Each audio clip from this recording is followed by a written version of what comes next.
and our speakers are Kevin Murrell, Roger Johnson and Delwyn Holroyd. Kevin is trustee and co-founder of the National Museum of Computing, TNMOC, and our meeting secretary and project leader of the HEC1 project. Roger is our secretary, and Delwyn is chair of the TNMOC Volunteer Committee and our CCS project leader of the Holroyd Decathlon Computer, ICL 20966 and ICL 1900 projects, amongst lots of other things. The speakers are going to describe how one of the world's oldest surviving computers came into being, its legacy to the industry, and its preservation and display at TNMOC.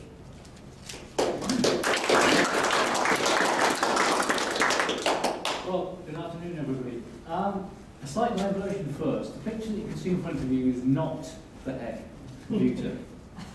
As you'll see shortly, we've been interested to try and find out which machines were on display at the old Birmingham Museum of Science and Industry. And I've got a variety of people sending me pictures. And apparently this is part of a machine that was on display at the old Science and Industry Museum. And I'll have a quick word with Dick, and he might find some space in Resurrection to publish it, but we just thought there's an off chance if anybody actually recognises what it is. Now, we were advised it was in the computer section. There's some big pentode looking things in the middle there, 8 of them. It's all pretty regular. Whether it's part of a tab or a punch, I'm not sure. Now, I can't see any waving frantically from the back. So, no offers? No. Alan, go on. No, I'll say something to you separately. It could well be an electronic calculator of the period as used on 555s or something like that. So that would be a powers machine? A bit, yeah. It depends. Anyway. Oh, right, okay. Let's talk afterwards, because the valves used would give a hint. Right, thank you. Right, thank you for that diversion.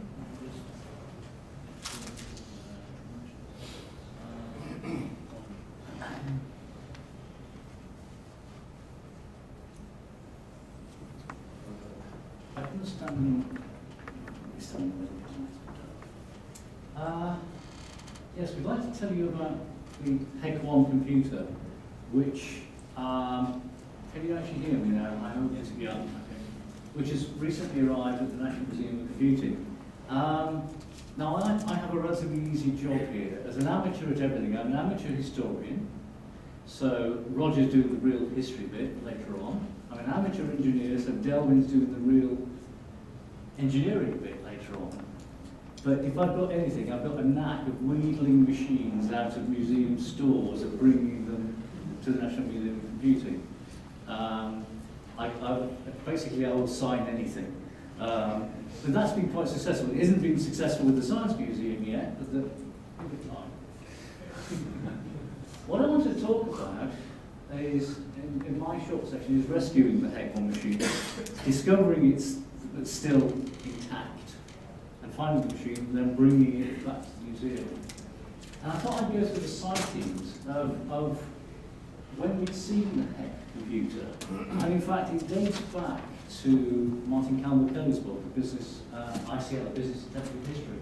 And it really is just when Martin's discussing the HEC computer, the BTM in general, there's a footnote to say that the HEC1 computer is on display at Birmingham Museum of Science and Industry, which must have been during the 80s, and perhaps just about into the early 90s.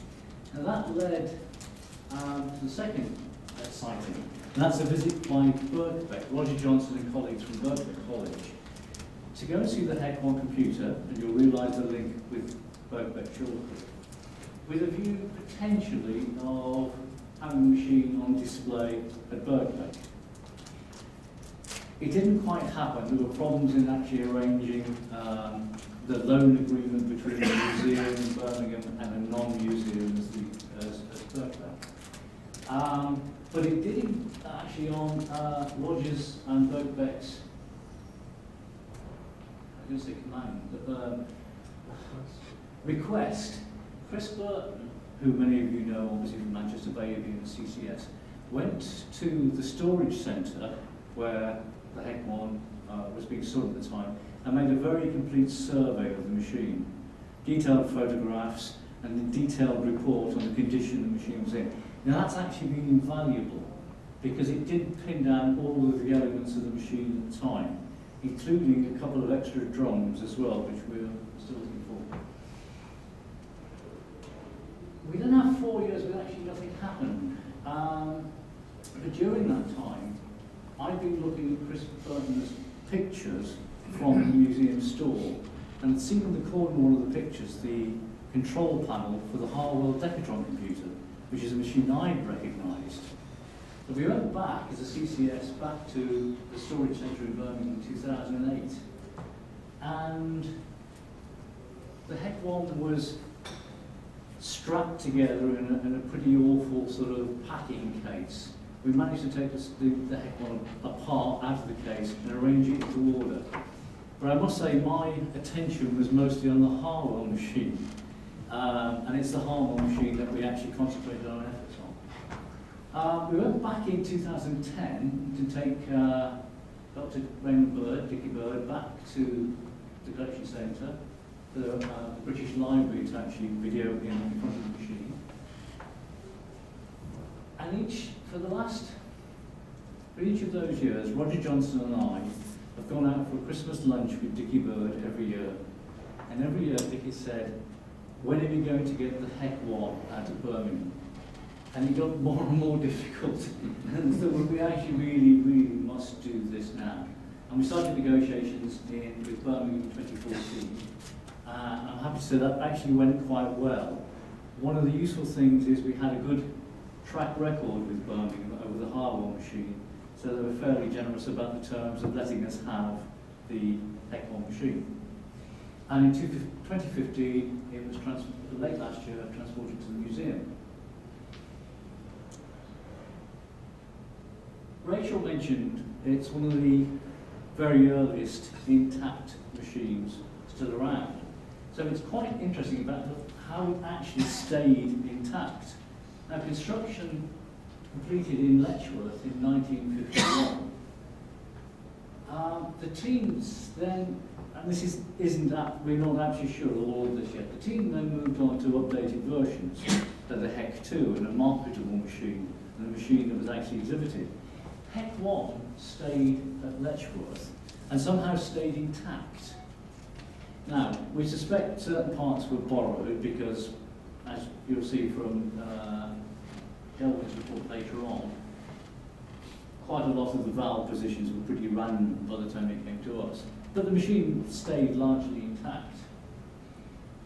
We have some reports of a proto-museum being set up at Letchworth, and the name associated with that is Bertie Bellringer, which is certainly a name to conjure with, isn't it?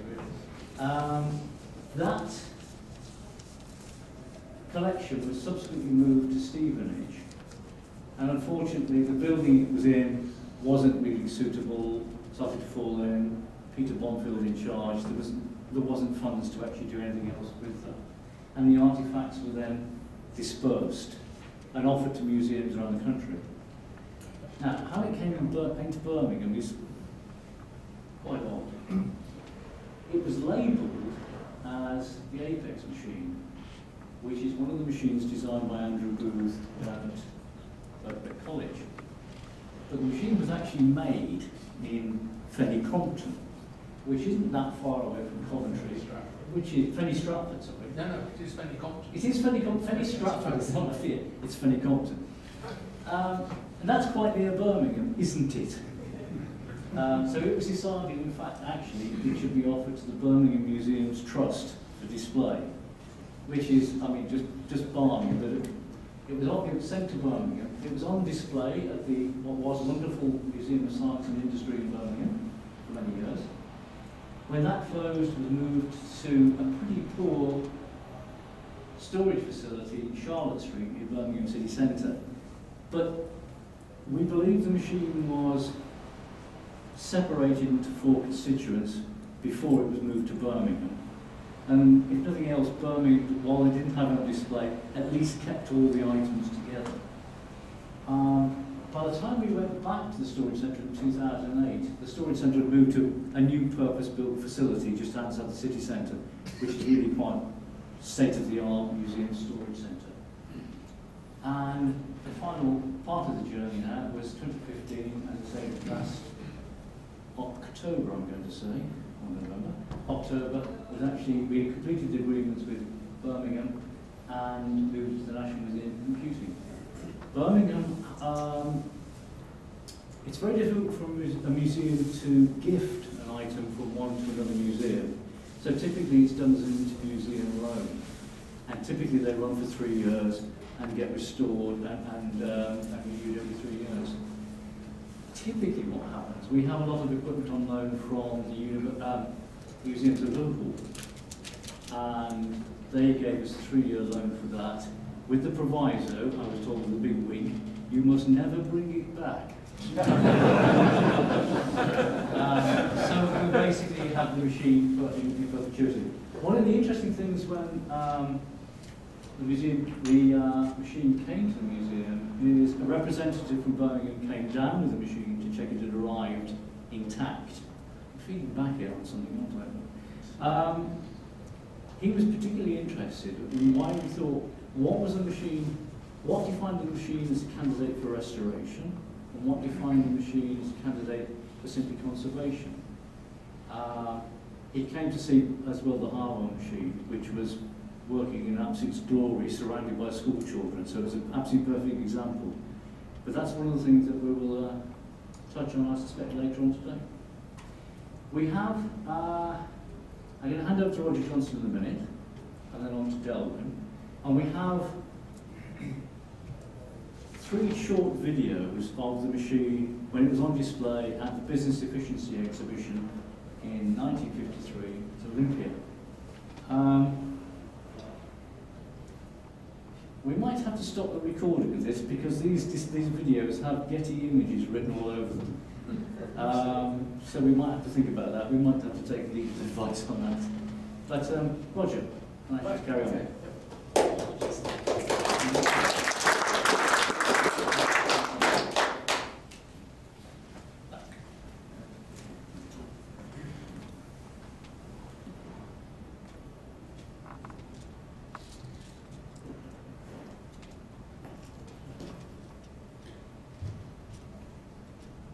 Right.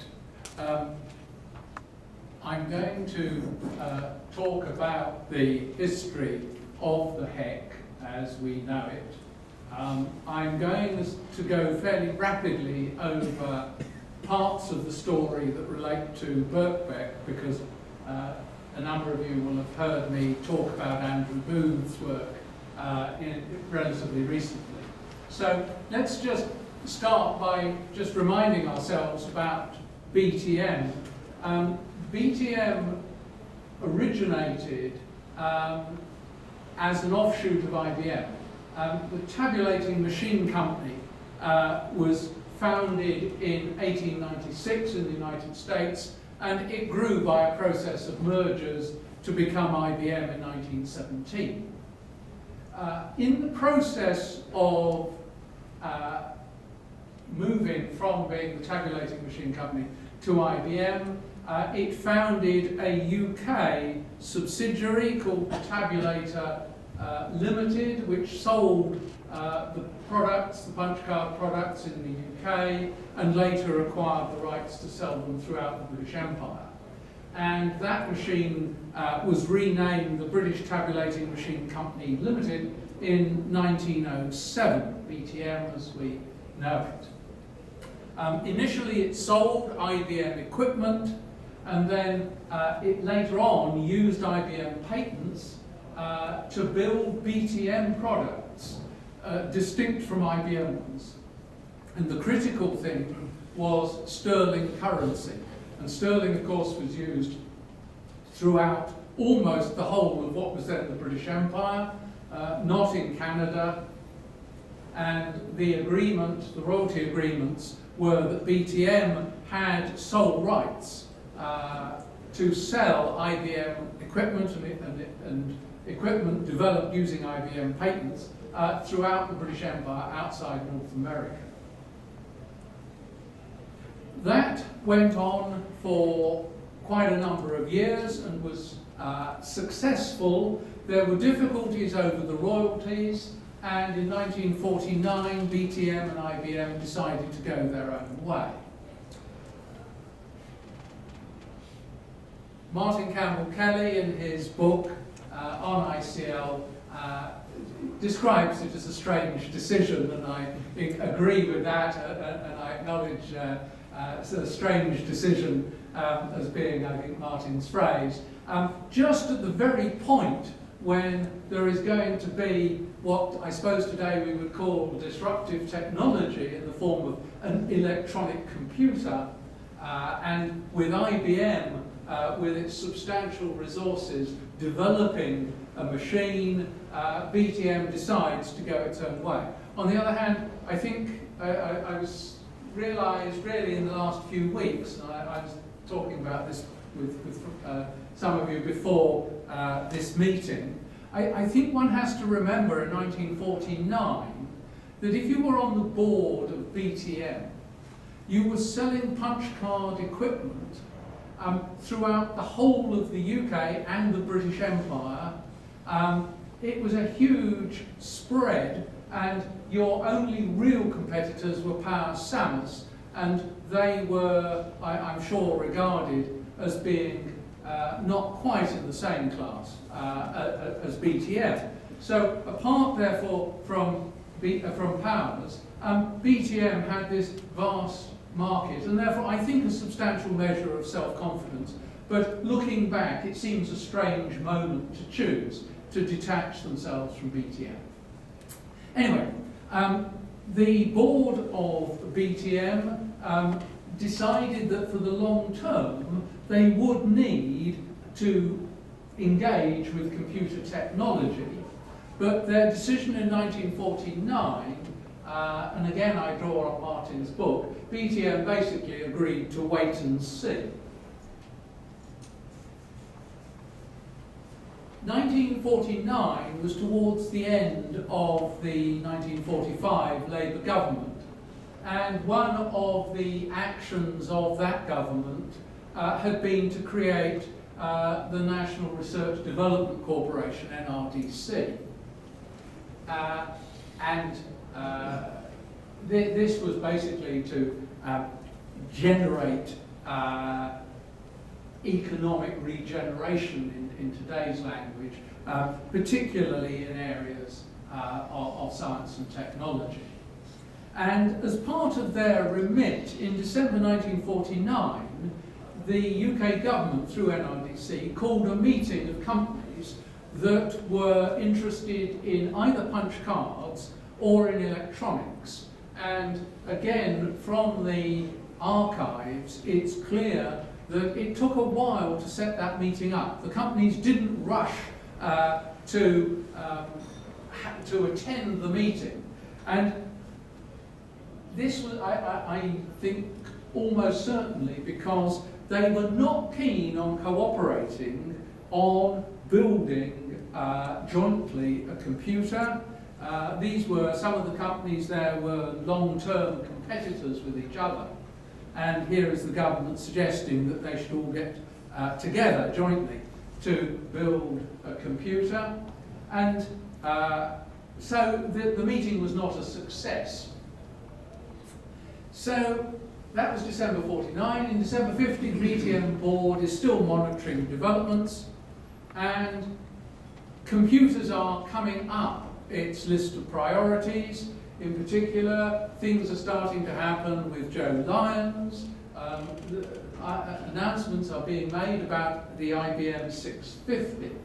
And so BTM decide that they need to find a partner who can help them build a computer to increase the computing power and flexibility of the punch card equipment that was going to remain the heart of their business. So they start looking round, and there were a number of potential partners. Manchester University, obviously, had demonstrated the baby in 1948, but they had links already with Ferranti. BTM had talked to Ferranti in 1949, prior to the NRDC meeting, and there had not been a meeting of minds. So that probably precluded Manchester. Cambridge were working with Joe Lyons. They'd agreed that Joe Lyons could basically copy the design of the EDSAC, but that machine was much too big, it was much too expensive for what BTM wanted to do. BTM are supplying punch card equipment to some very large companies, but also relatively small ones. So machines that were going to be in costing in six figures in 1950, 51 were unlikely to be the sort of product that the typical BTM customer was going to buy. They wanted something smaller and cheaper. The third option was NPL, and I sense that BTM didn't think a government laboratory was the sort of partner you want for a commercial venture. Pilot ACE was nearing completion, I guess, at that point, but I suspect it wasn't a good fit, and so that left just a few more projects around people building computers. There were obviously a few then secret or semi-secret defence projects, and those would not be appropriate as a commercial partner. And that left Andrew Booth at Birkbeck. I've taken, as you know, I've been looking quite hard and in some detail at the work of Andrew Booth. I think somebody actually said to me, and it may have been somebody in this room, they thought that metaphorically getting into bed with Andrew Booth was a high-risk activity. I think that's correct, because if you look at what Andrew Booth had actually achieved in early 1950, he had built SEC, it was complete at that point, but it had not been commissioned, and indeed, as you know, it never was commissioned. He went on to build APERC, he was already building a bigger machine. On the other hand, Andrew Booth, probably because he was always strapped for cash, could be bought for a relatively low price. In particular, Andrew Booth said well, in fact, he signed the agreement on the basis that BTM would supply punch card equipment. Well, BTM had metaphorically punch card equipment coming out of their ears. So that wasn't going to cost them a great deal, and a consultancy contract for Andrew Booth to give him their expertise. So although Andrew Booth may have been a risk, possibly arguably a high risk, he did come relatively cheaply, and also an agreement with him could have been terminated relatively easily, and okay, well, it wasn't a good idea afterwards, but in fact it turned out that, oddly, I suspect he was the best fit out of the options that were there. Improbable as it probably looked at the time. Here is a picture. Andrew Booth was a very keen photographer, but he clearly didn't like being photographed. It is extremely difficult to get good photographs of Andrew Booth at this sort of time in his life. This is a not terribly good copy out of Simon Lavington's book, but it's one of the few photographs of him face on. I do have another one of the first council meeting at the BCS with him again, but it also is not a very good picture. You will remember, if you heard my earlier lecture, he had a PhD in crystallography. He joined J.D. Bernal's department at Birkbeck in order to automate the calculations that were involved with X-ray crystallography. His father was a retired marine engineer, and he grew up in an environment where clearly people pottered about and made things out of metal. And so one of the things he was doing while he was doing his PhD towards the end of the war, and continued when he went to Birkbeck, was building all sorts of mechanical calculators and things a bit like specialised slide rules. And there are pictures of these. If you look at his 1948 book on Fourier transforms, you'll find there are some quite nice pictures in there of some of the things that he built. He then went on, you'll remember, to build the ARC 1 and then ARC 2, which were relay computers. And then in about 1948 into 49, he took the design for ARC 2, which was a von Neumann architecture. He took that and designed the simple electronic computer, SEC, which was an electronic implementation. Dickie Bird, who will enter this story very shortly, Dickie Bird was a student of Booth's and was BTM's prime contact with Andrew Booth. And Dickie Bird, who is himself a fine engineer, said, without any question, Andrew Booth was one of nature's natural engineers. He just, and it came to him, it just did it. But he combined that also with an excellent mathematical brain. He'd done a degree in mathematics as well. So he is a quite intellectually quite gifted individual. Here is the simple electronic computer from 1949. It's a picture I've used before.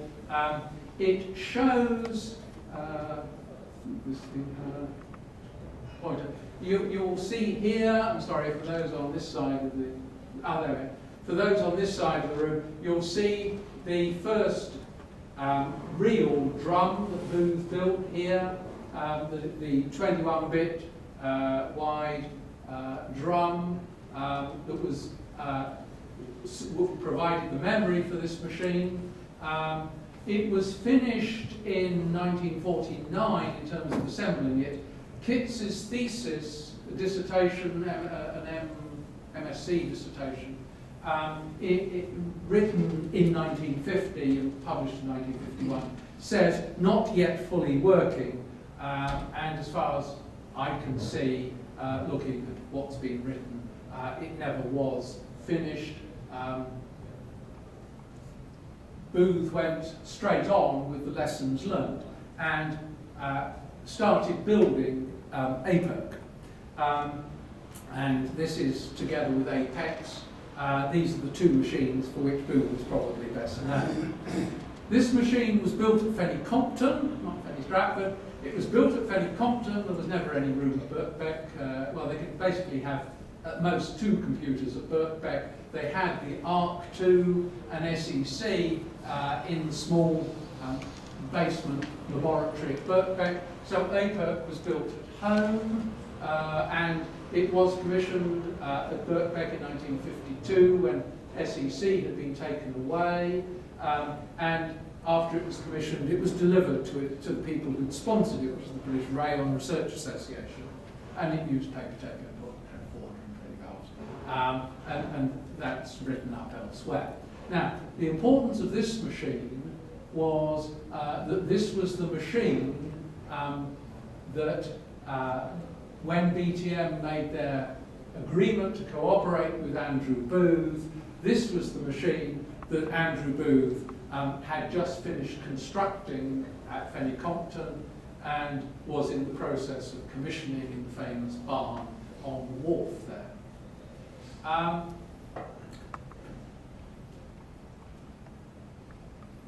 Dickie Bird, as we were told, went up there with two colleagues from BTM in March 1951, which was a very cold March. They went up to the barn on the wharf, and Dickie Bird and his two colleagues copied the circuits that Booth had created for APEC, and then took them back to Letchworth. And this machine, HEC1, which as you know is now at TNMOC, that machine was then built at Letchworth. The date on which it first worked, we don't know. I think we can reasonably assume it was in early 1952. If it was anything before May 1952, it ran sooner than Booth was able to commission APERC. But on the other hand, Booth had himself, his wife, and one or two research assistants, whereas Dicky Bird had the whole resources of the BTM available to him. So that was HEC1, and at some point in 1952 it was working, and the directors decided, probably, I'm not sure I've seen the exact date, but late 1952 I suspect, possibly early 1953, that they would start to sell this machine, and for that purpose they would demonstrate it at the Business Efficiency Exhibition in the summer of 1953. And so Dicky Bird was asked to build a replica, a copy of HEC1. Delwyn will certainly can give you some more details. It's not literally a copy of APERC. They had learnt lessons, and there are differences between the two. But it's basically the same machine. BTM had a panel beater. Well, you're probably, I think, all old enough to remember when panel beaters used to do the bodywork for cars and things like that. Well, we have a description from Dicky Bird of the panel beater at Letchworth, who came along with a tape. It sounded to me rather like an undertaker, I'm afraid. He came along with a tape and said, oh, it's this wide, it's this high, yeah, okay, and disappeared off and produced the covers that you see here on this picture of HEC2. A lot of the tabulators were had individual features for particular customers. And so the panel beater was quite used to bodging things, and no doubt he had some standard components and so on. But that was the machine, and that went to the exhibition. Now, Kevin, when are we going to show the films? Do you want me to go through to the end of my presentation? Because some of the films are from, it's probably easiest if you do that, because otherwise we have to... I think it was been up. Yeah, okay. Here is the machine, the photograph of it playing noughts and crosses. In addition, Ronnie Michelson, who was the, in Dicky Bird's words, the first BTM salesman to understand computers. He was also a bridge enthusiast and an actuary by training, and he wrote a program that took 13 punch cards, each representing a different card from a pack of playing cards, and then used the standard ACOG conventions to tell the customer who'd selected the 13 cards what the correct opening bid was at bridge. There was a lot of interest generated in 1953 at the exhibition, and BTM then started to sell the machine. They christened the machine that was sold HEC2M. It is said the M stands for marketable. It's not clear what else it might stand for. It's been suggested to me it might stand for maths, but I think that's probably not correct. So we'll take it that it's marketable, which is what Dicky says he thinks it is. So this is then the first production computer. They sold 7 of these, and very recently I've been trying to get a photograph. There are not very many photographs of the HEC2M. There were only 7, and I knew where they'd been sold. People like Esso Refinery, they may have photographs in their archive, trying to get in touch with organisations like that. It was tedious. And I know 2 of these machines went to Bedford, to ARA, and they're both aircraft-related research institutes, but and RAE, sorry, and anyway, but and one of these has a website of enthusiasts, and they have no less than 40,000 negatives and images, which they have catalogued, which is the most extraordinary thing to have done. And I emailed them, and within an hour I had a reply saying they had searched their index and they had nothing on HEC1 or BTM, but they did find a photograph of something called Holroyd. Was this anything to do with what I was interested in? I nearly bit the man's hand off. And so Barry Tomlinson, who is the man from Bedford who's been so helpful, supplied this photograph of the machine there, and it's one of the very few photographs we've so far managed to unearth, and it was used mainly for numerical work up there. 7 of those were sold, but they're quite small. The drum, which of course is the memory, the main memory of the machine, is really quite tiny. And so it became apparent fairly quickly that there needed to be a bigger drum and other changes made. And we move on then. The HEC2M became known as the BTM 1200. And I've only found that very recently, reading some contemporary papers, marketing material. The HEC2M was referred to latterly as the BTM 1200, and the 1201 was then a bigger machine which was large enough to do commercial data processing on it. And this is, I think, a marketing mock-up of the sometimes called a HEC4 or 1201. And this machine then sold around the world about 80 1201s and slightly larger 1202s. About 80, certainly I now have a list of 80, and I think there are a few more. So we're between 80 and 100 sold. Here's a picture. Morgan Crucible were the first people to take a 1201, and they produced quite a lot of these photographs. They also wrote a book, which Dickie Bird has given us a copy of, which was privately published, and is the most remarkable book. It describes the 1201 in great detail, and if you weren't aware of it, you would be utterly unaware that it was manufactured by BTM. You would think Morgan Crucible had built their own computer.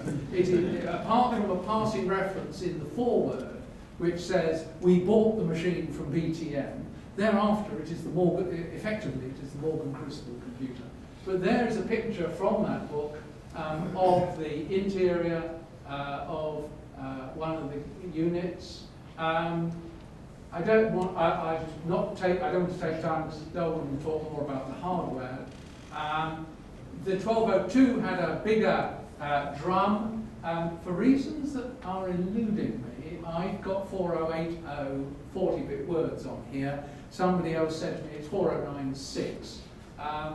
It probably is, but I got that 4080 from somewhere, and I'm not sure what the other 16 40-bit words are. But 4096 certainly sounds a more probable number. As I said, the total sales for the 1201 and 1202 together were around 100. It's an interesting machine because, as I said, BTM had these empire-wide rights. So India's first computer was it was actually HEC2M. And it was also East Africa's first computer. I'll show a picture of that in a moment. I also thought I would introduce you to an odd use of a 1202. The Cambridge Language Research Unit is not, as far as I can ascertain, part of Cambridge University, but in the Computer Users Yearbook for 1963, September 63 edition, the Cambridge Language Research Unit says that the uses of the machine are machine translation, autocodes, development, I mean, there is a comma, but maybe it's autocodes, development, information retrieval, logical design, statistical analyses. Several years ago now, Dick Leatherdale and I both had copies of an interesting email from one of the field engineers who serviced this machine, who said that he went up there and fitted a horizontal adder as a special piece of hardware on that machine. That, amongst the interests of that group, that Cambridge Language Research Unit, was translation of Russian into English. This, of course, is the height of the Cold War. It's a curious place for a 1201, 1202 to actually find a home. Wikipedia has no entry for the Cambridge Language Research Unit. It almost certainly is part of some group associated possibly with GCHQ or whatever. I'm just curious, it's just strange, it appears on the list. It's interesting, it does appear in the Computer Users Yearbook.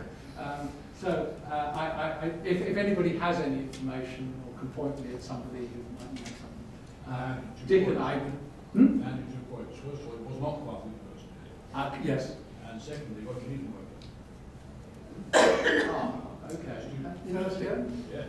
Sorry. What did he say? Roger Needham, not part of the university, but David Harley was saying Roger Needham worked there during his student years. During his PhD years. During his PhD years.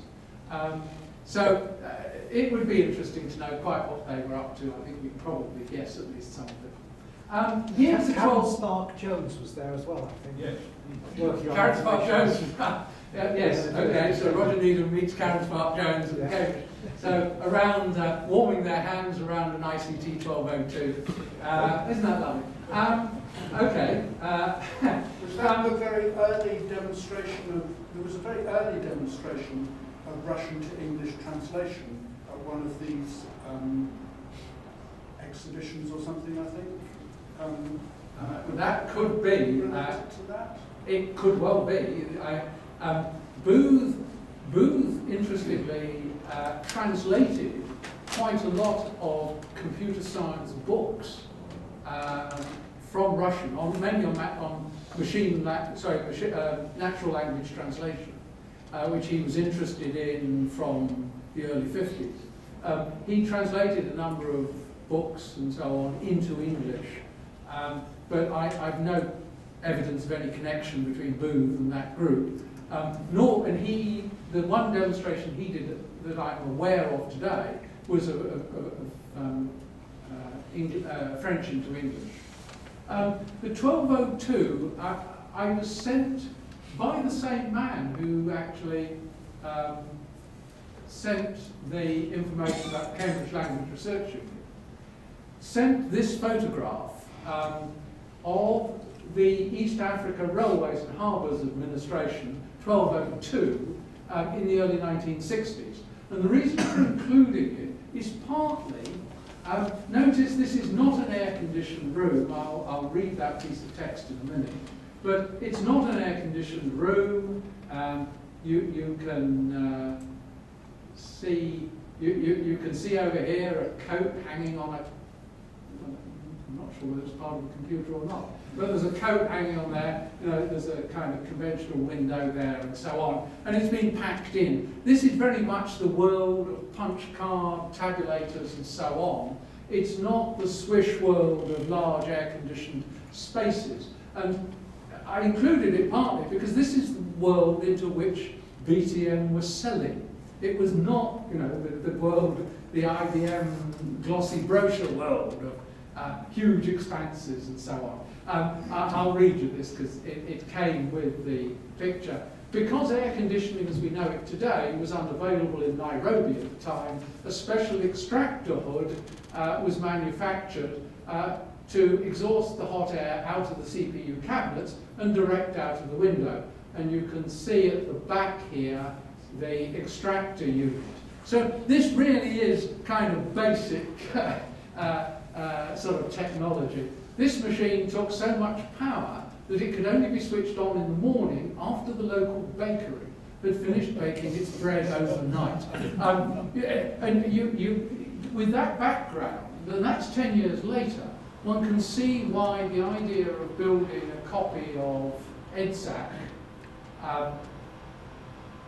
would probably not appeal to BTM directors. That's a different world. The reality of their world were scruffy offices in hot country, well, partly, but it was a very different world from universities and research laboratories and so on. So very briefly then, what happened next? In late 1956, after the 1201 had taken shape, BTM started to devise a product range. They proposed having 5 machines, starting with the smallest, which would be an inventory computer, stock control and so on. P2, a scientific computer. P3, which became the ICT 1300, which we've talked about before. P4, which was an ICT 1400. I'll say a little bit about both of these machines on the next slide. The 1400 was a bigger version of the 1200, and in addition, it would have had, well, it did have magnetic tapes. And then the 1450 was the same as the 1400, but instead of having mag tapes, it was going to have a random access drum as backing store. But the 1400 still had a big drum as its main memory, so it was never going to be a fast machine. A 1400 was built. A prototype was built during 1958-59. BTM tried extremely hard to sell this machine. There's quite a lot of marketing material around, still around, which you find from time to time, about the 1400. Nobody wanted to buy it because fundamentally it was a first generation architecture. It was too slow. All sorts of better machines were available. So the decision was made that the project was going to be abandoned. And for about 2 years, the machine sat somewhere, I suspect with no activity going on at all. It was then transferred to Birkbeck College. I researched some years ago now, in 2006, I researched the history of the department of Birkbeck. The college annual reports are effusive beyond belief in 1961. The greatest beneficence ever in the college's history when ICT, quotes, donated the ICT 1400, a machine that would have cost £250,000 in the market, to Birkbeck College. Sadly, we know that in fact the company had decided to abandon the machine 2 years earlier. And interestingly, Martin Campbell-Kelly's book, and Martin will have realised that quite a lot of this I've drawn from his book, and I'm grateful to him for that. But he records from the board papers, I assume, that it was sold to Andrew Booth for £5,000.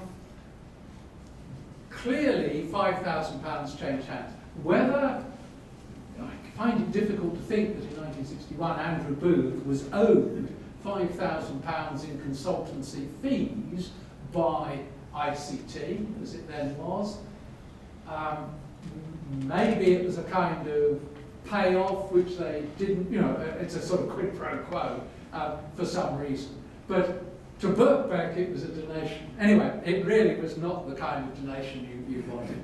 1962, most of you know, Andrew Booth had a bust-up with the college over not being awarded a chair, and so he went off to Canada with his wife. Birkbeck really wasn't prepared for this very big machine, the 1400. It had nowhere to put it. Once again, Birkbeck had no. So it went over the road. Those of you who know Violet Street, opposite Birkbeck College, is the School of Hygiene and Tropical Medicine. They obviously weren't using their basement because the machine was put in their basement. Unfortunately, the basement, possibly the whole building, didn't have a three-phase power supply. So the annual reports record that they sat around for a while waiting for a three-phase power supply to be installed. It also lacked device drivers. The machine had been abandoned before it was really ready for the market. So Birkbeck suddenly found that if it's going to make any use of this machine at all, they needed to write things like device drivers for magnetic tapes and so on. The academic staff at Birkbeck basically lacked the competence to do that, with the result that for about 5 years, the college annual report records in more and more depressing terms that there has been only limited progress. And in 1967, with the arrival of the CDC 6600, either its arrival or the announcement of its forthcoming arrival in the University of London, the machine is abandoned and it's recorded as being dismantled. Certainly there was a very big drum when I joined that department in 1970 as a research student. There was literally under a shelf in the corner of the department, there was a very big drum, which I had assumed had come from something like Booth's early machines. I now wonder whether it actually was the drum from 1400, but I don't know, I have no idea, but certainly we had this wonderful drum. I remember it had the most fabulous bearings. You could literally spin it with a finger, just run. Okay, enough of that. No, that's enough from me. Onwards, Delwyn.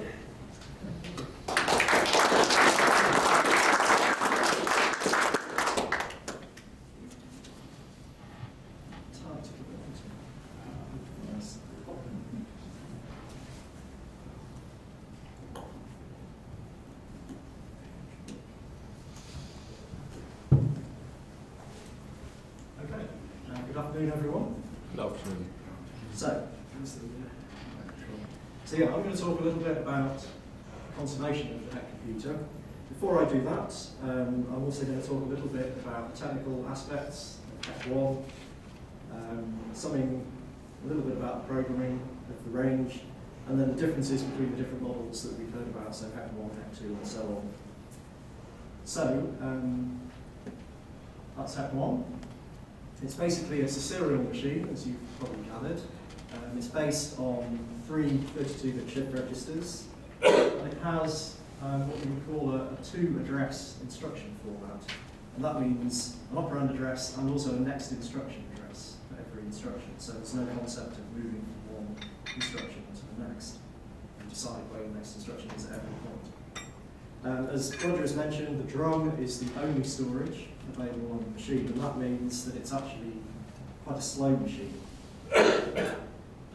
And it was, as we've heard, a very ingenious design. Andrew Booth was, by all accounts, a very good engineer, and he was able to create something that, if you compare the size of this machine with something like EDSAC, I mean, admittedly EDSAC is a much faster machine than this, but he was able to make a functional computer with so few components, and to have that working at such a cheap cost, and also with minimal power dissipated because you've got relatively few valves. So it's easy to understand why this was a perfect fit for BTM, who needed a machine that would work with their existing punch card customers who didn't have fancy premises. So actually what I should just mention as well is it's almost exactly 65 years ago now since Dr. Bird first went down to the freezing cold farm in Fenny Compton. So that was 1951, about March time. And Dr. Bird likes to tell a story about this. It was extremely cold, by all accounts. The bar had kind of rotten floors, and every time they put a chair down, one of the legs would go through the floor, so they had to be extremely careful what they were doing. And the only heating that they had available was a 2-bar electric fire. Now, apparently, Andrew Booth's father was quite careful with his money, and in order to save cost, he would go in every night and disconnect one of the 2 bars of this electric fire. And every morning, Dickie Bird and the team would reconnect it again, so they would freeze to death. So anyway, let's move on to the drum. So this is a photo of the drum off HEC1 itself, and this is an original Booth drum. Now, later machines had BTM design drums, but on HEC1 this is actually an original Andrew Booth drum.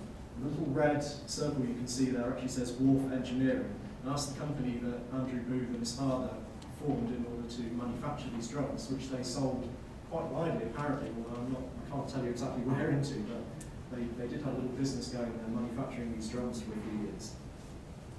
Now the drum consists of 32 data tracks, and you can see arranged around the top you've got 8 head carrying pillars. Now, each of those carries 4 heads, and the heads are kind of interleaved in a cone in order to provide 32 evenly spaced tracks. And there's also a clock track, so you can see there's another little pillar at the bottom, and that holds the clock head, which is reading the serrations on, it's a kind of a serrated ring around the edge of the drum there, which forms the clock. So as I said, there's 1 head for each track, but these are actually switched using relays, so there's only 1 track can be active at any time, and you have a relay switching tree and a single preamplifier and right amplifier that's used to get the data in and out of the machine. It rotates at about 3,000 RPM, and that clock track actually provides the master timing for the whole machine.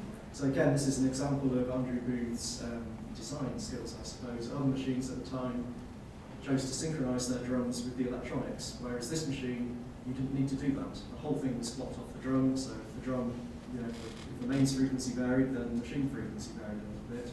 And it was, again, a very compact and economical design. So there's actually a small gap as well on the clock track, and that's needed in order to synchronise the machine with the clock track, otherwise you have difficulty telling where you are on the drum. And the overall clock rate was about 30 kilohertz, so very slow, even compared to its contemporaries. The 1s and 0s would be recorded on the drum using just the positive or negative magnetic flux, nothing fancy. No erasure was required, you could just overwrite previous bits. And also associated with that drum logic, there is what they call an input flip-flop, and that holds the digits that are read off the selected track of the drum. So onto the function table, front view on the right there, and you can see what it looks like at the back. So there's a 5-bit instruction field on HEC1, and what the function table does is basically a network of resistors, and it decodes that 5-bit function into one of 32 lines, and you can see those coming out at the top there. And there's actually 10 lines coming in because the bit's coming in at a differential. Now those outputs at the top would have been connected originally to the order flip-flops throughout the machine. Now unfortunately they were all disconnected in the process of dismantling the HEC when it was removed from, presumably from Letchworth originally. And so, as we'll see later, there is some doubt over the veracity of the function table and the labels it contains, which is one of the mysteries that we've been looking into. So, next unit to talk about is the counter and coincidence unit. This is basically just a 9-bit counter, and what it does is it counts those 512 clock pulses that come off each drum track. And as I said, it also has a synchronization circuit that enables the machine to be counter to be synchronized to the drum. And the main job of this unit is to, when required, match up the desired word in its counter with what's coming around on the drum, and then to output a set of 32 pulses, which are then used in the rest of the machine to plot data to and from the drum. Now these are the pulses, very high power circuits, which is why they're encased in those metal boxes. Now Dr. Bird called these circuits torture for valves, He said, I wouldn't have designed them like this myself, but they work. And what they do, they have a transformer coupling between the anode of the valve and the grid, and that gives a tremendous kick when the input pulse comes in and results in very nice, strong pulses coming out. And again, it's a very compact design. Each one is one, or most of them are only one valve, a higher powered valve than the rest of the machine uses. And those are two of the 32-bit shift registers that I mentioned. They're all very similar. The top one is the multiplier register, and the bottom one is the accumulator. So the accumulator, as you would guess, holds the result for arithmetic, and also it forms one of the operands for all the arithmetic instructions. Multiplier register, again, as you would guess, it holds the multiplier for the multiply instruction, and it also, in quite a clever design, holds the most significant, anyway, one half of the result.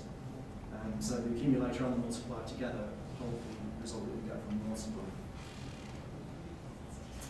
So the arithmetic unit, this contains the Booth multiplier. So of course, this machine, one of its main claims to fame is it was actually the first machine to run that contained a Booth multiplier. So this is assuming that it did actually run before Andrew Booth's own paper design was commissioned. And that is where it lives. It's not even all of that unit, it's a very compact design. And the other main thing that this contains is a C6 counter, so-called. It's a 6-bit counter that's used as part of the shift instructions in the machine. So here's the adder unit, and I've shown the back of it to give you an idea of the kind of challenge we face with HEC1 and not doing anything with it, basically. So, so the adder contains the add and subtract logic. It also contains an interesting mod. So you can see, I can find the pointer. You can see there, apologies to those on the other side of the room, you can see there's a sort of toggle switch here, double toggle switch, and various components which have been strung on the back of this unit. Now when we showed this Dr. Bird, he said that he didn't recognise any of this, which suggests it may have been a later mod to the machine. I will come back to it and explain what it's for, but this is one of the things, interesting things we've discovered as part of our documentation exercise. So control. Control is really the heart of the machine. It basically controls the rest of the units and fires the pulses around the place. One thing to notice about control, if you look at the previous pictures, it's a different construction, this unit. Now, in Dr. Bird's notebooks, he refers to what he calls a new control at one point. And so what we think happened, the machine originally, as we heard, was built as a copy of paper, and then later on the tabulator and card I/O functions were added by the team. So it's probably the case that when they tried to add these functions into the control, it was actually just easier to rebuild the whole thing than to try and modify it. So somewhat later on, they built a replacement for the control unit. And that's what we have here now. And you can see both on the front and the back that the construction is actually quite different. And again, Dr. Bird tells us that they have a lot of people coming around trying to sell them things at BTM. Occasionally they buy to say, okay, we'll take some. And this kind of scheme, this building scheme where you have all the components strung on the back of each valve on a kind of stalk with circular tag strips. This is one of those things that they got sold at some point in which they decided to make use of. Or possibly they got these as samples, who knows. But, okay, so the control panel of the machine, it's quite basic. You probably can't see the labels there, which is just as well, because quite a few of them are wrong. So the Dymo labels can't be original, because Dymo was only invented a few years after HEC1 was built. And there are also paper labels, which are probably what the original labels were. But unfortunately, at some point, some of the Dymo has fallen off, and somebody has then helpfully reattached it very securely onto the machine, such that we can't really get it off now without potentially damaging the paintwork. So they will have to remain wrong, unfortunately. But it does provide a little confusion if you're trying to operate it. And this panel allows you to look at the contents of all three registers, and it also allows you to put in instructions manually and do things like start the machine running, and also single-step programs. So this is the tabulator interface, and this again is the new construction style, and this is really the main thing that the BTM team added to Andrew Booth's design. So this consists of circuits that are called cam-controlled triggers, and these are used to debounce the very noisy signals that you get from the tabulator. And these are derived from contacts on a cam in the tabulator. And so they need quite some debouncing if they're not to cause problems when they're introduced into the machine. It also contains drivers for the relays, again, to drive the outputs into the tabulator to print. And the connector at the bottom there is called a shoe connector, and that connector is where the tabulator itself would be connected up. So I'm sure you all know what punch cards are. There's one there to remind you in case you've forgotten. It's probably worth though just talking a little bit about tabulators and how they differ from what you may be familiar with if you're not familiar with this era of machines. So the first thing to say about the tabulators that were used with the HEC machines, all of them, they were all non-standard, so they were modified quite heavily from the standard models to work. And also this is one of the very first uses of punch cards on any computer. Although I think the IBM 701 shipped a little bit before HEC1 went to market, certainly at the point that Dickie Bird and co were developing this, there were no machines on the market that used punch cards. So this was all breaking new ground, what they were doing at the time. So as you're probably aware, on later machines, cards would normally be read in from the left there, and you would have, on each column of the card, you would have some sort of character in ASCII or MSTIC form, and that would be an 80 column, an 80 line. Dick's going to contradict me. Anyway. Yes. Yes, so, but on the tabulator, the general way that they worked is that the cards were actually read in from the 9 row upwards. So in other words, the 9 and then the 8 row, the 7 row would be read in, and you would have 80 brushes across, which would sense all of the columns simultaneously. And the other thing to say is that normally at this point cards would have been alphanumeric only, and indeed most machines would only really do anything with digits. There was very little you could do with alpha characters on cards. And so for HEC1, because they wanted to use cards to read in programs, they actually invented a binary format for that purpose, and that consisted of a single 32-bit binary number punched across one row of the card. And also on the same row you would have had the address on the drum where that was to be put. And so that enabled you to read in a program. There was also a card column known as the designator column, and that would be used to hold various control codes which would be used to tell it whether it was a binary or a decimal card, and also when to stop feeding and to return control back to the computer and start running the program we just loaded. So on HEC1 in particular, only digits 0 to 9 could be read. There was no facility at all for bringing in text. And indeed, as far as I know, this carried on throughout the whole HEC range. It's interesting, Roger, you were mentioning that they were using a HEC machine for language processing. And that would have been fine on APERC, where you had paper tape and facilities to handle characters. But I wonder how they got the language in and out of the 1200, because the card I/O is decimal, essentially. They would probably have to have used binary. Well, we use HEC2. Well, we'll come back to that. Yes. So just to note, of course, this means providing anything like a high-level language in the HEC machines would have been rather difficult, because you couldn't just punch a card up with a nice high-level text language and have it read it in. If anything, you would have to have punched a card in binary to do that. And it wouldn't have been easy because there was no character processing available on the machine really. And from that point of view, also just to draw some similarities with the Witch, the Harwell machine. Again, it was really designed for numerical calculation. There was not really any concession made to bringing in characters or thinking about doing general purpose symbolic manipulation. It was all about numbers really. Okay, so moving on to decimal to binary conversion. So this again is one of the major things which Dr. Bird and his team added to the APERC design.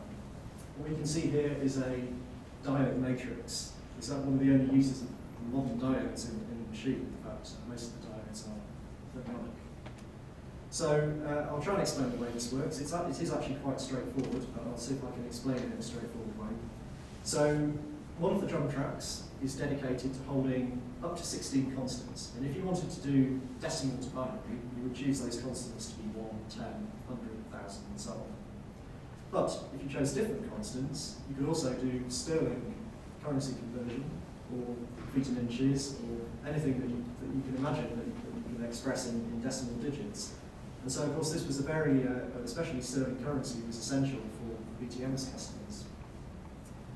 And again, the address of the drum track to be used for the constants was punched on the card itself.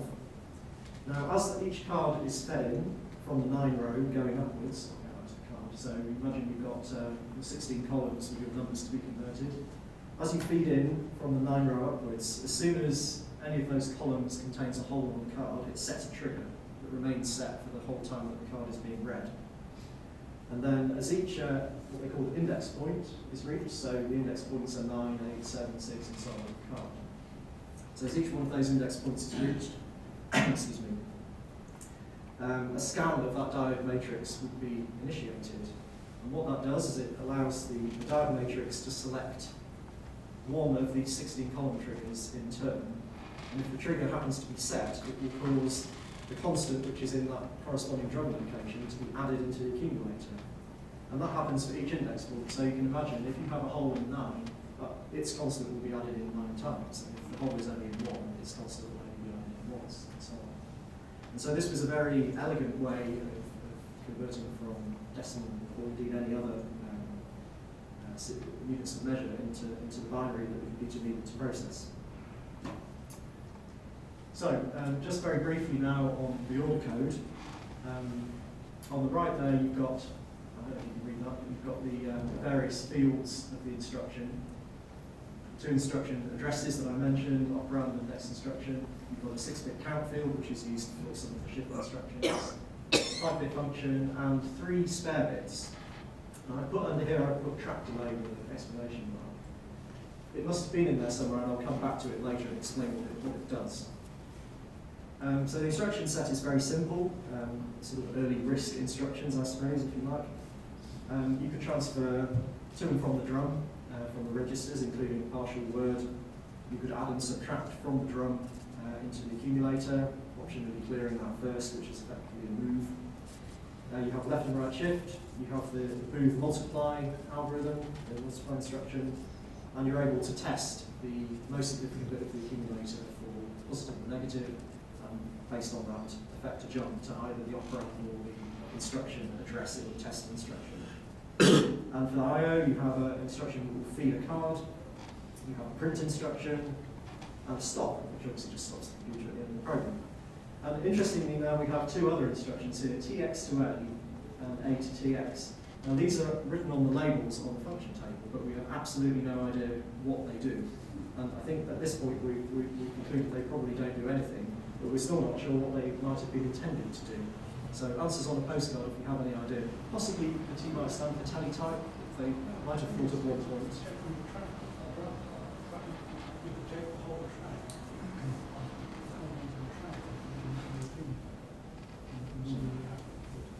Well, if that's true on HEC1, that would be very interesting, because it isn't supposed to have that. Later machines do, you're right. Yeah, that is another option that I haven't thought of. I may have been intending to write that option. I think with books. Very interesting, thank you, Roger. That's very interesting. So we'll see if we might actually have that feature as a model of machine signal when we come to. One further thing to say on this. In order to optimize your program, it was essential to choose very carefully where you put the instructions. So the goal of that process called optimum programming would have been to minimize the total amount of time it takes to find either your next instruction or your operand for any instruction. And it sounds quite simple, but there are actually quite a complex set of rules that you have to follow for different instructions as to how many words you needed to wait before you could use the next word coming up on track. And also because as I mentioned earlier, there's relay switching going on, that actually takes 4 words to happen. So if you access the drum during that 4-word time, then you're likely either to get corrupt data or end up corrupting the drum itself if you were doing it right. And this is what the track delay bit is all about. So As you probably gathered, there's no addressing modes of any kind on the machine. If you want to do anything clever with addressing, you have to use self-modifying code. And that means that you wouldn't necessarily know when you wrote the program where the operand or less instruction is going to be. So in order to avoid this corruption issue, there was a bit added to the instructions only officially on HEC2 going forwards called track delay. And what this did was it just inserted a 4-word delay between selecting the drum relays and carrying on and priming the counter and coincidence unit to start looking for that word. And so that would guarantee you wouldn't have any problems. Of course, it makes the program slower, so you would want to use that sparingly. And the other reason why you would need track delay is if you were single-stepping a program that runs on more than one drum track. As you imagine it, at the point you hit that single step switch, you've no idea where the drum is, so it's pot luck whether you end up getting correct data or something else. And so, for that reason, there's on HEC2 and HEC4, there is a switch on the control panel which permanently switches on your track delay, and you would use that when you're single stepping. Now, if you remember, there was a double toggle switch on the back of the adder unit on HEC1, which shouldn't be there. It's not shown on any diagrams. And so what we discovered through reverse engineering what it does, this appears to be the track delay feature that was added on later machines. It's been retrofitted to HEC1. Presumably at some point somebody just got fed up trying to debug a program and thought, right, that's it, we're putting this on. And it doesn't really logically belong on the adder either. Presumably there was just space on the adder available to fit the necessary components. And because, as I mentioned earlier, a lot of the wires have been disconnected, we know there's a couple of wires coming off from this mod, but we don't really know where they go. The assumption is they will be coming from one of the control register bits that isn't otherwise used, and there are 3 of those. And so far we can't be sure which one it was. But as we have no surviving HEC1 programs, it probably doesn't matter. If we wanted to reconstruct that, we could attach it to any convenient bit. So, moving on then to the differences between the HEC models. So as we heard, HEC1 there on the top left is based on the APERC machine, Booth's design. And if you like the APERC part of that design, you think from the notebooks that Dr. Bird kept, was essentially working by round about the end of 1951. If we're generous, maybe early 52. But unfortunately there was no eureka moment noted in the book, so we can't be sure. And the main thing that BTM did is they added that interface to the tabulator. In the case of HEC1, it was an E6 tabulator, which at the time was, I believe, quite an elderly machine. And the reason why they used the E6 is because it was non-continuously rotating. And this means that the shaft in the tabulator could be told to pick up at any point. And that meant no waiting when you wanted to feed a card. You could immediately start the tabulator on its cycle and feed the card through. And probably towards the end of 1952, the decimal to binary conversion of all that tabulator logic was complete. Again, we can't be sure because there are no eureka moments written down. But certainly by the end of 52, the machine was running programs involving tabulation and conversion. So HEC2, which is this machine here, as we heard, it's very similar, in fact, to HEC1, but not identical. It was built primarily for the Business Efficiency Exhibition of 1953. And one of the main differences was the drum was the same capacity as HEC1, but it was a BTM designed drum. So obviously they thought that they needed to bring this part of the design in-house. And we know that because there are surviving photographs from the Business Efficiency Exhibition showing that.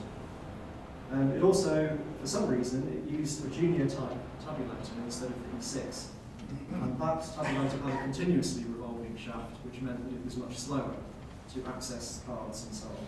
And again, maybe someone more familiar with tabulators will comment afterwards, but it could be that BTM didn't want to show an elderly tabulator on their shiny exhibition stand, and so decreed that it should be an up-to-date model, even though that wasn't actually appropriate. Underneath it's still post office racks, same as HEC1, it has nice panel Wheaton covers. The basic circuitry on HEC2 has been standardised quite a lot, we understand, so just, not redesigned, but just turned up a little bit. And the other thing to note, just moving to this slide, so on the left there you'll see, well, either the front or the back of the machine. It's difficult to know which to call it, to be honest. Is that the front or is that the front? Anyway, the side where the valves are, most of the valves are on this side, but there is a blank panel on this end here. You can see that Dickie Bird is nonchalantly leaning against at the exhibition. Oh, by the way, he does tell a story that if he trod too heavily on that box at the end, he would short out all the power supplies in the machine and take down the stand, which they did at least once during the exhibition, presumably after this photo was taken. So on the right here, you can see the control panel M2 is here on the end, on the opposite side. So in other words, that's what's behind here. And I'll come back to that in a minute, because this is quite a controversial point. So after it was after BE had finished, it was taken back to Park Lane offices of BTM, and subsequently it was used for training and demonstration purposes, and also development of programming techniques. We basically have no surviving documentation on HEC2. All of the information I've just given you has come from photographs and a few paragraphs in HEC2M field engineering. So very little information. However, we do have a surviving program for it, and that is the Noughts and Crosses program, which, if you remember Roger's slide showing that board, that program was written especially for BEE by Dr. Bird. And one of my colleagues at the museum, Kevin Brunt, who I don't think he's here today, he managed to reverse, or with the help of a flow diagram of the program, managed to reverse engineer the instruction format and some of the instruction codes for HEC2 from those cards, from that card deck that was discovered. Sorry, it wasn't a card deck, it was a printout. It was a printout, tabulated printout of a card deck in a very obscure format. So it was quite a job of reverse engineering. And so from this we know that they completely redesigned the instruction set for HEC2. The instruction codes bear no resemblance whatsoever to HEC1 or HEC2M or HEC4. They're all different. Possibly revealing an engineering mindset rather than a software and programming mindset. Design process. Anyway. At this point, maybe, Kevin, you might want to introduce videos of this machine. That be the point. The BBC were obviously at, no, I'm just shouting. The BBC were obviously at business efficiency at Olympia, and must have recorded quite a piece there. We have very short snatches of that, three short snatches. I'm sorry to see you show you all working out here. I'll see the OXO program first. Let's just get that as big as possible before I start it. I'll show you this twice actually, because it is quite a short piece, so it's worth seeing it twice. I apologise for the copyright. It is silent. Oh, it's fine.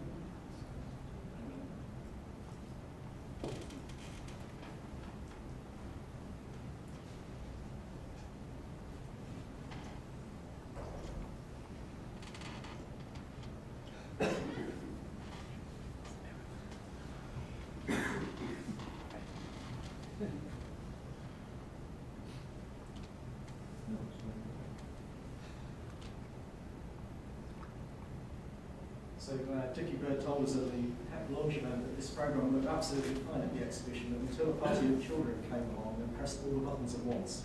That bugged it. There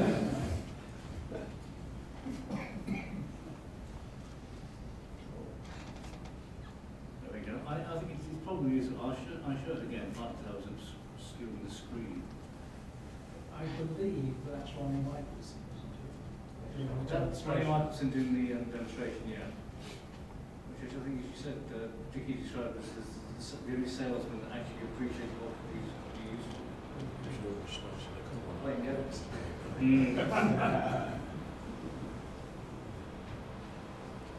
think that the actual board itself was wired in some way so the machine thought it was reading a card.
see there how they are being read in downwards as well as recess.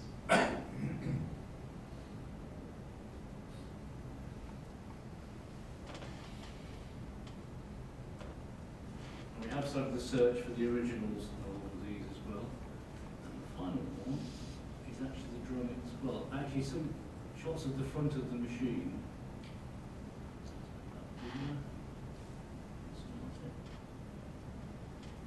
Okay, so this shows you the drum. You can see it's similar, but it's not the same as the HEC1 drums that we use at the booth drum. You'll notice the layout is extremely similar, but again, not identical to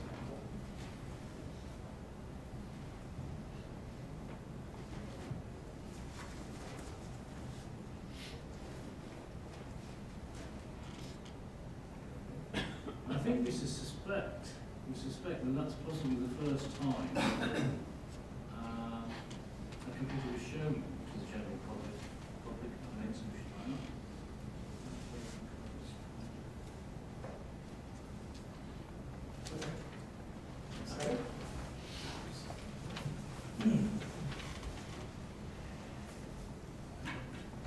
Right, only another 3 hours to go, and then we can go to the trial. So, right, so HEC2M and HEC4. So, this is actually a slide of chassis from the 1202, but at the same time it was used on HEC2M as well. HEC2M, of course, the first production machine. Before it was known as the 1200 that Roger mentioned, it was also known as a Type 560 for the style and documentation. And it was constructed using these pluggable modules which could hold up to 18 valves. This one obviously contains 10, but you can see there's plug-in cutouts for another 8 that could be fitted. Now, apparently, when Andrew Booth heard about this scheme to change the construction method, he was initially very sceptical. He was very much a connected direct kind of engineer, didn't really approve of connectors, and basically prophesied that the machines would be unreliable because of all these extra connectors. Well, as far as we know, they actually were very reliable, so on one occasion he was wrong. Obviously, there's great benefits to this construction. It means that individual units can be easily pulled out and exchanged in the field. Also, when it's installed in the machine, all of the valves point into the centre of the machine, which makes it easy to pull them. And it also gives handy access to all of the components and which you need as an engineer to maintain the thing, get the slope probes on and so on. So quite a clever construction technique and first used on HEC2M. Now, one of the major improvements that was made on HEC2M was the ability to read in up to 12 binary numbers from one card. So HEC1, you do one card per instruction in your program. Obviously that was very slow, but program loading very much speeded up. And also they went back to a non-continuous type of tabulator. Now I'm not actually sure what the model used was, but it's we understand it's non-continuous again, like HEC1, which again improves those speeds of reading cards. The drum size was doubled on HEC2M to 64 tracks. Also, it wasn't actually installed in the main machine. It was, sorry, that's it has an optional stop bit in the instruction format, which again is a debugging aid. It was an early hardware breakpoint, if you like. It's a control panel switch that enables you to select the machine will stop on any instruction that has the optional stop bit set. And it also is the first documented use of this track delay feature that I mentioned before. So HEC4, lots of additions on HEC4. As we heard, it was marketed as initially Type 1201. This still had the 1024 word drum that was used on HEC2M, but at some point quite soon after that, the 1202 was introduced, and that quadrupled the drum size up to 4096. It does occur to me, Roger, the discrepancy of the 16 words, maybe because one drum track was reserved for output instructions, and so possibly the 4080 is usable for programming.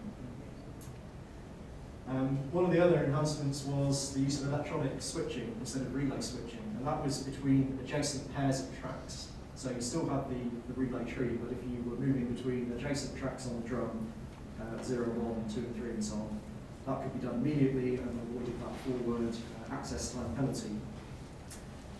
The word size was increased to 40 bits from 32, and that that meant also increasing the count up to 7 bits to cope with that. And also 2 entirely new registers were added, Q and B. And these would be used, could be used on arithmetic operations instead of using the drum. So on HEC1 and HEC2, every arithmetic instruction involved a drum access, whereas on HEC4, if you're using Q and B, you could avoid that extra drum access. And this made a large difference in the speed of multiplication in particular, because the multiply instruction involved accessing the drum each time round the loop for the multiple repeated adds. There was also a hardware divide instruction added, admittedly with some restrictions. The answer had to be less than 1, and both numbers had to be positive. And if you couldn't guarantee that, you had to use a software routine, which is helpfully published in the programming manual. And there were many enhancements made to the decimal to binary conversion, so you could use all four registers, for instance, and the conversion track was pluggable to a certain extent. And finally, they added the reverse conversion for printout as well, so binary to decimal, or indeed Sterling, anything else you wanted, depending on the constant you choose. And that would obviously be for printout. There were new instructions for block addition, so the ability to add a whole set of words from the drum into the accumulator, which I know it's actually not the same as you mentioned, Roger, but it's a similar instruction. And also group accumulation, which enabled you to add your successive drum words in turn into the 4 registers. Enhancements in testing as well, you could test any bit in a word, not just the top. And there was also ability to test for any ones in either the topmost or bottommost end bits of the word. The accumulator. And finally, printing and punching instructions happening in the background. And that involved the use of this dedicated drum track to store what you were about to output. And that could be accessed independently of the rest of the computer operating on the rest of the drum. And obviously had its own amplifier chain and so on. And of course that's a kind of early example of DMA, if you like, or autonomous I/O. So, moving on now to the documentation process that we've been undertaking. So, since October last year, myself and a small team have been engaged on basically sketching out all the circuits and trying to understand the machine, how it fits together, things like that. Now, we don't have very much information to go on when we started. This is one of the main documents, or an extract from it anyway. You see it's kind of a block diagram format, and that gives you an idea certainly of what the machine's supposed to do. Contains quite a lot of notation which is not really defined and in some cases not really clear what it means. And there are quite a lot of inconsistencies on the diagram as well, so there are numbers used everywhere to refer to as signals, but they don't all match up. And some of them are used twice and things like that. So that was one of our major helps. The other thing we had access to was the thesis of Norman Kitts that Roger mentioned earlier. This was on the SEC computer that Booth designed. And it gives an idea of the kind of circuits that Booth would have used and therefore what we would expect to see in HEC1 as well. We had a HEC2 field engineering manual. Again, we didn't know really at the outset how similar those circuits would prove to be to HEC1, but it was a useful guide as it gave an idea of the thinking and the terminology and various, especially to do with the tabulator interface. It's quite a lot of arcane terminology, which if you're not familiar with that technology is difficult to get your head around. And finally we had various information on HEC4, so a programming manual, and even a set of partial schematic drawings for HEC4. So what were we actually hoping to learn from this process? Well, primarily, and most significantly, is the machine we have actually HEC1 or not? It might seem a surprising question to ask, but actually when the machine came from Birmingham, it had a notice on the front that identified it as being Apex by Booth. Well, we knew that wasn't true because there were photos of Apex. But it did cast some doubt on, is this machine, we believe it's HEC1, but is it actually? We have a drawing and we have a machine, but there's nothing on it that says HEC1. So that was obviously one of the goals, to prove that. Secondly, we wanted to show how close the machine was, in fact, to the original schematic that you can see here, had it been modified in any way. And thirdly, that original Booth drum, very rare. We wanted the opportunity to study that and maybe learn a little more about how that works. So this is kind of the output. I don't know if you can't read that, it's just to illustrate the kind of diagrams we're producing, but this is really the output of our process. This is a modern CAD drawing, electronic CAD, and it's really the final stage in our documentation exercise. The way that we approached this, as you saw from the diagram of the adder, and believe me, the whole machine is like that and works. There are wires everywhere, everything is disconnected, there are lots of paper labels, most of which are illegible or have fallen off. And when you can read them, we don't really know when they refer to sort of 3M or something, we don't really know what that means. So some of it we have worked out, but it was very far from being plug and play, shall we say. So the way that we approached it was chassis by chassis, go through on paper each valve, sketch out the circuit coming from that valve to its nearest connection points, be that a valve or a tag strip or a connector, whatever. And most importantly, assign unique identifiers to everything. So every tag strip, every valve base, every chassis connector, every cable, every pin on every connector, you need to have a code to refer to it. So later on, when you've forgotten the exact detail of what you're doing, you don't get hopelessly confused. So this we've managed to do, and we've tried to stick where possible to the naming conventions that we've worked out from the original labelling. And of course, one of the problems with that process is when you draw it out on paper like that, it really makes no sense. You just end up with a load of score and no idea whether it's correct or not. And then the process of CAD, turning it into these kind of drawings, moving things around, circuits start to slowly take form, and then once you've worked out what input or output might be, you can then get a handle on what this might be doing and then trace it through. So actually, although when we started out, I have to say I particularly feared it might be a terrible drag doing this documentation, but it actually has turned out to be quite intellectually interesting process to do. And I think when we have the full results, it's going to definitely be worth it, because this machine will be very well documented at the end. And where we are now, we've traced everything onto paper, and some of the chassis are still left to be drawn up into CAD. And no doubt there will be some going back and correcting mistakes as things take shape. So what have we learned? Well, so this is the controversial picture here. Luckily, Dr. Bird is not in the audience.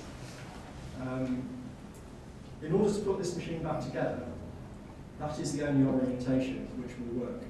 The cables that come off the right-hand side of that control panel are so short that they could not possibly reach any other way, and they go directly into the left-hand side of the chassis next to them.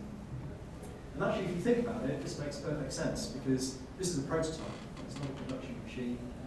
The engineers working on it, so they really don't need to see the valves at the front. What they want to see is the connections at the back where they put their oscilloscopes on.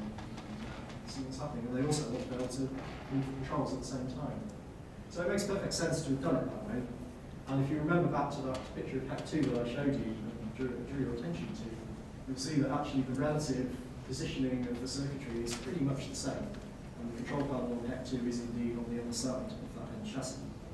Unfortunately, this does run contrary to Dr. Bird's memory of how the machine was. I've tried to persuade him, and I'll continue trying, but at the moment, it's a draw, I think, on that. So, yes, so we've learned that the circuits are in fact very similar to HEC2M, so they obviously made most of the changes to the basic circuits going from from Labour into HEC1, so things are quite straightforward. We've been able to discover the functions of all the chassis, and I went through those with you earlier. So quite a few of those chassis are not labelled. It wasn't immediately obvious when we got the machine what they did. And of course we've discovered this unexpected mod so far, and there may well be others as we go through and complete the other units in CAD. It's a track-delay feature, and could be potentially others. In particular, we are looking out to see if those stray instructions might actually do anything. At the moment, that isn't clear. So our future plans for the machine. Sorry, that's not that. Yes, one of the things that actually you touched on earlier, Roger, when we got the machine, we found that although it was mostly populated with valves, as you can see there, actually they were in random positions. So the valves consist of a mixture of double triodes and diodes for the most part, but they've just been stuffed in any which way. So obviously at some point they've all been removed for transit, and maybe someone didn't realise there were two different types, and then they just put them all back, and it doesn't matter. But interestingly, when we started trying to put them back in the correct positions, we found we had rather a surfeit of diodes and not enough triodes left. So it raises the question as to whether any of the valves in the machine are actually original, and how much of it got borrowed when it was at Letchworth or at some previous stage in its life. And certainly a lot of the cabling has also been borrowed at some point. There should be lots and lots of coax cables everywhere carrying clock signals, and almost all of them are missing. So at the moment our mandate for this machine from Birmingham is to do conservation and documentation work, and that's hopefully going to be completed in another couple of months' time. But we have also been considering possibilities of a restoration. Now, having gone through this process, we have really, initially what looked like a hopeless case is now looking a little bit more workable, potentially. I'm quite confident at this point that when we complete our documentation, we will have enough information to enable the whole thing to be reassembled, and all of those thousands of loose wires and hanging off components will know definitely where they go.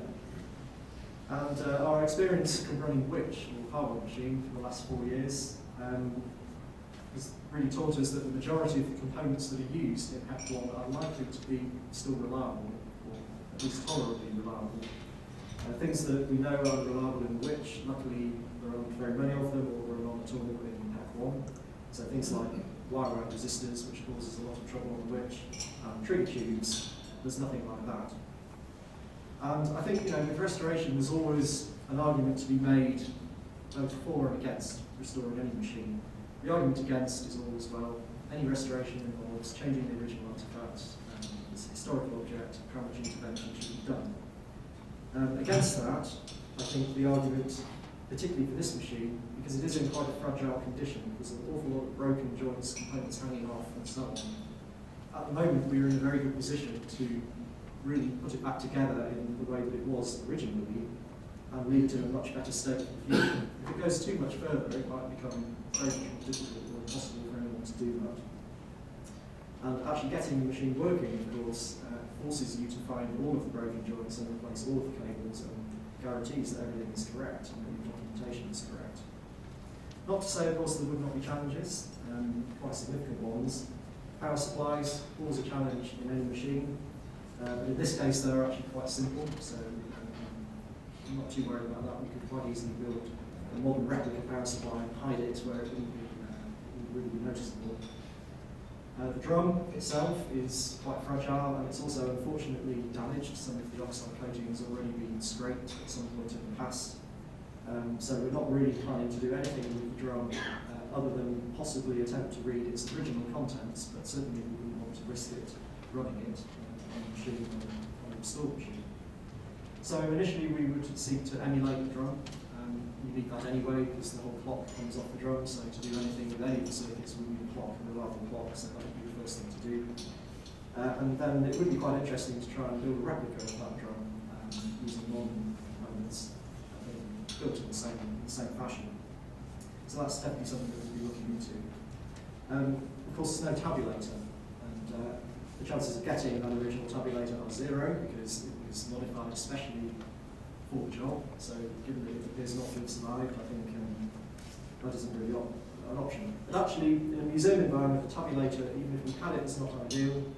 It's mechanical, so it requires a lot of maintenance, and it also needs consumables, which everything like punch cards and ink ribbons and even fanfold paper and like real paper are getting difficult and expensive to get hold of. So even if we had the tabulator, we probably wouldn't use it very much.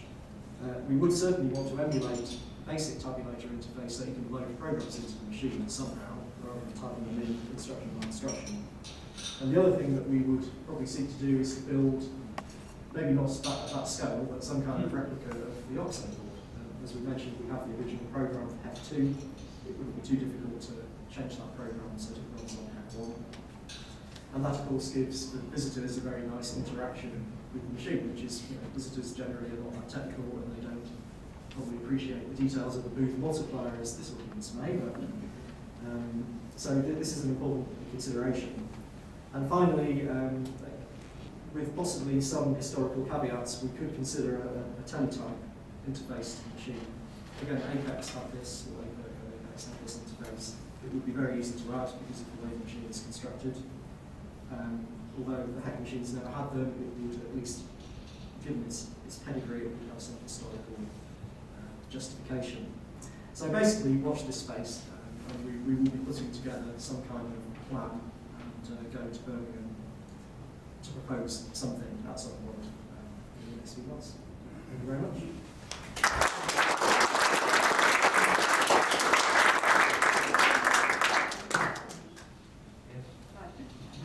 Thank you very much indeed, Delwyn, Kevin and Roger. Does anybody have any questions or comments? And there is a microphone which we should use. Dick. When I moved to British House South next to Putney Ridge about 40 years ago almost. Is it switched on?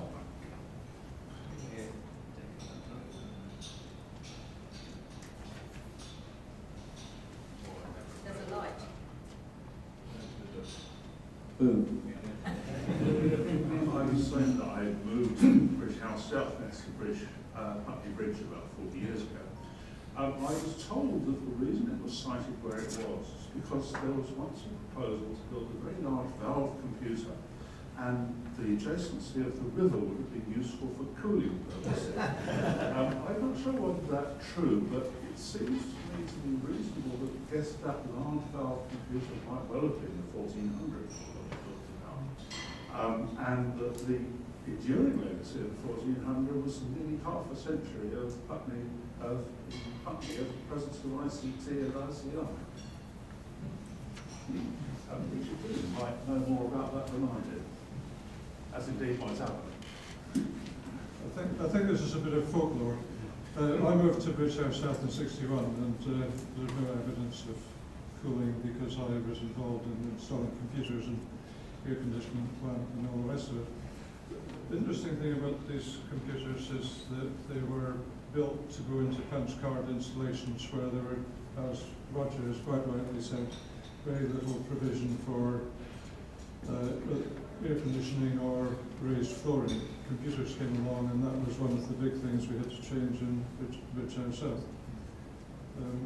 There's some other comments I'd make, but perhaps let other people speak before we can perhaps come back to me later. Just head off that bit of folklore.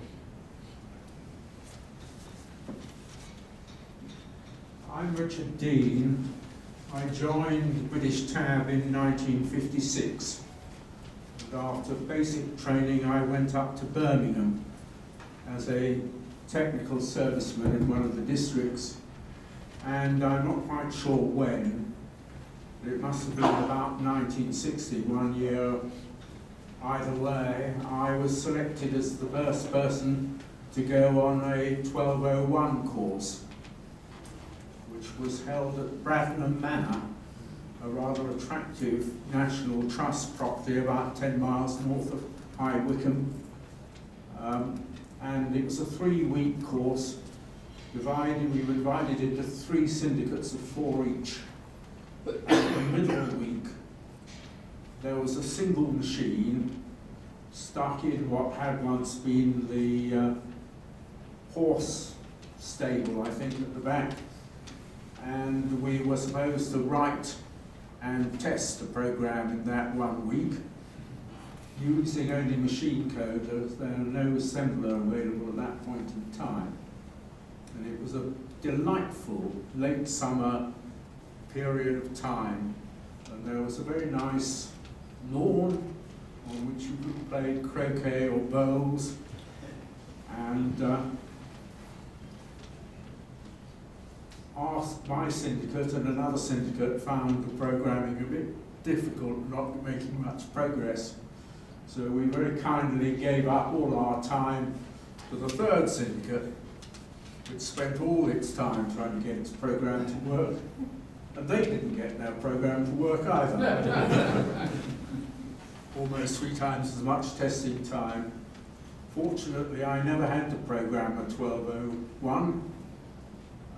I only got involved in selling a 1201 very late in its life, when I was working down in London, and 1202s were being remaindered at a very cheap price, and I was involved, not actually as a salesman, but doing some sales support on selling that. And the final connection I have is that if Morgan Crucible were about the first commercial user of a 1201, I worked to get them to agree to replace their machine and help set up the programming teams that programmed the next machine, which I think was a 1903, but I wouldn't absolutely guarantee that. I'll confirm it was a 1903. So that's my involvement with 1209. Thank you very much. Thank you, Dan. Two comments. First of all, let's continue the Morgan story. The 1200 was a very reliable piece of kit. For two reasons. Raise the question of why did they choose the slower tabulator for reliability? It may have been slower, but it had a really heavy duty clutch, and the other one was faster, but it broke a lot quicker, and it was a lot harder to mend in a real situation. Extending the story of 1201 at Morgan's, it was nice to see pictures of that particular machine, because that was the engineer machine that I first met as a 1201. It's nice to know that when I first met it, just in the early 60s, that it was there all the way through to the 1900s. The only problem with it, with anybody who's worked on valve equipment bites if you don't respect high voltages. And Morganite carbon, there's a clue in the name. They machined graphite, which made dust, which made for some very, very interesting fault finding. But basically on the tabulator front, reliability.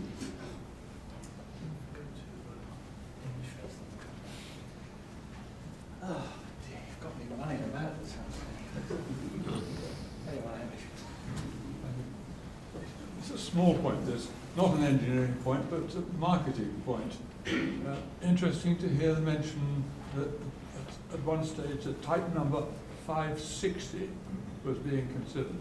But this implied that this machine was a continuation of the existing calculator family, 540, 542, 550, 555. And somewhere in the upper regions of ICT house, they must have decided, no, this is special, this is different, it's bigger, it's better, it's newer. It's computer, it's got to have a new class of number. So jump straight into the thousands. Yeah, that number comes from the HEC1 field engineering manual. So at that point, certainly they were branded HEC1 primarily, but underneath the middle piece it said type 560. Later on, as we know, it was referred to as the 1200, presumably after that transition. And interestingly, in the HEC, we have a very early copy of the HEC4 program, 1201 programming manual that came from Dickie Bernard, and it has hand corrections on it. And in a couple of places, it actually says type 561 for 1201, which has been crossed out. Oh. So they must have made that decision at some point during HEC4 development that it would be called 1201. Just a comment. Somewhere kicking around, we've got some 1201 pre-printed programming cards. Which will make sure you got to follow. And the other one, really a follow-on, where did they get the number 1200 from? Follow up by the 1300s, 1400s. Any idea where the number came from?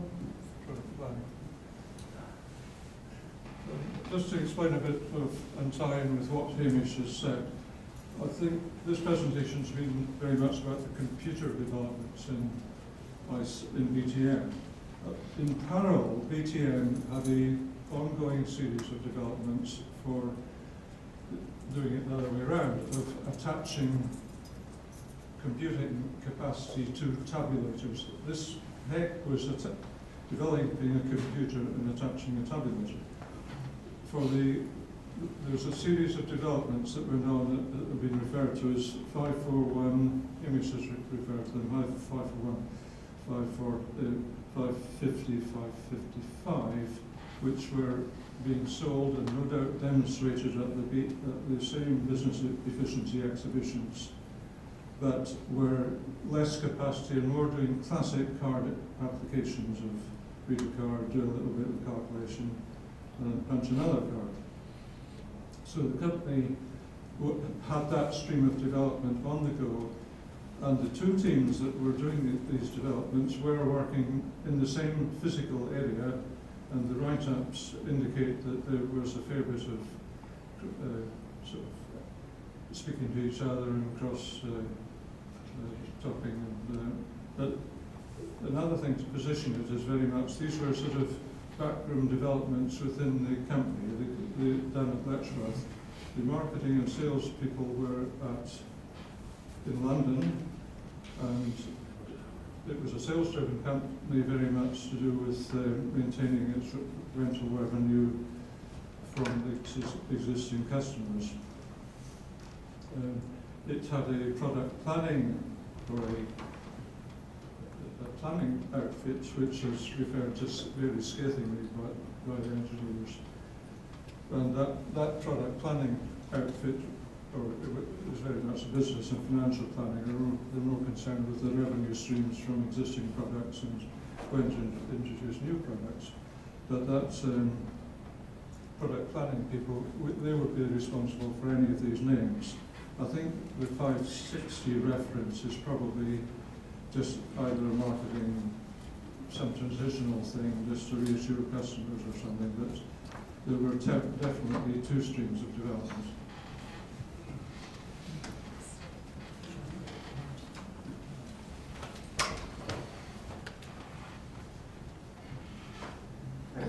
I wanted to add a little bit to the mysteries of the Cambridge Language Research Unit, which Roger mentioned.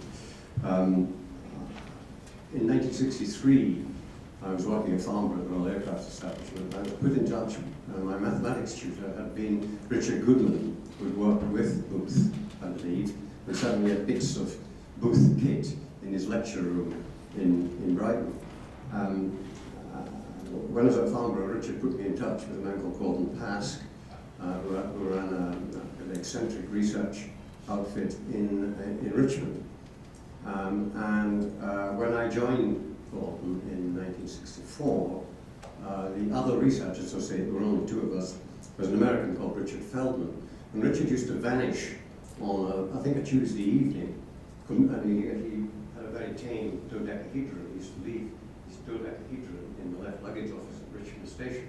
He then went to the Cambridge Language Research Unit and slept there for 2 or 3 days a week, developing some very early cellular automata simulation models. This was well before the economy game of life stuff. So Gordon was working on this, and the connection there was that one of the directors of system research for Gordon's company was a man called Bobby McKinnon Wood, who worked closely with Margaret Masterman, who headed the Cambridge Language Research Unit. And I think there was an intelligence connection there, because my work at system research was connected with modelling in intelligence systems, in my case particularly connected with crime intelligence. And we're developing that, models for that on an ICT, was it 1301 in Brighton?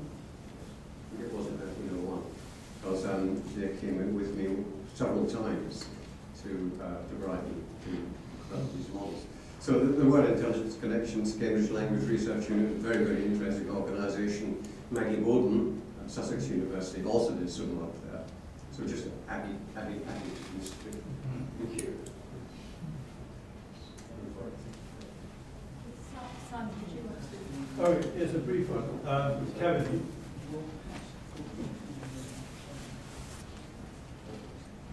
Kevin said that he thought that the business efficiency exhibition in '53 was the first time a computer had been. Yeah, I can't exactly remember the time, but it's worth looking at the ELIT 401, which I think was exhibited in April '53 at the Physical Society's annual exhibition. Right. Good. Well, thank you very much for your comments, contributions and questions, and thank you again, Delwyn, Kevin and Roger.